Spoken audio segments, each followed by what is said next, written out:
ভোটের সময় হঠাৎ ফোনে মেসেজ আসে, ভোট বন্ধ হয়ে গেছে, এই কেন্দ্রে নাকি মারামারি, ফলাফল আগেই ঠিক। কিন্তু এগুলোর কয়টা আসলে সত্য? নির্বাচন মানেই উত্তেজনা।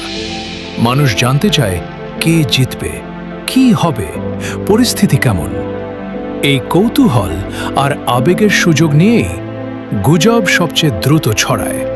কারণ আমরা মানুষ, ভয় পাওয়া খবর আর চমকপ্রদ খবর খুব দ্রুত বিশ্বাস করি, আর তার থেকেও দ্রুত শেয়ার করি। আগে গুজব ছড়াতো মুখে মুখে, এখন ছড়ায় ফেসবুক পোস্টে, হোয়াটসঅ্যাপ ফরওয়ার্ডে, ইউটিউব লাইভে। একটা ভুয়া খবর মাত্র কয়েক মিনিটে হাজার মানুষের কাছে পৌঁছে যায়। কেউ যাচাই করে না, শুধু ফরওয়ার্ড করে। কিন্তু এই গুজব কে ছড়ায়? কখনো রাজনৈতিক স্বার্থে, কখনো মানুষকে ভয় দেখাতে, আর অনেক সময় কেউ না জেনেই শেয়ার করে দেয়। কিন্তু ফলাফল হতে পারে মারাত্মক।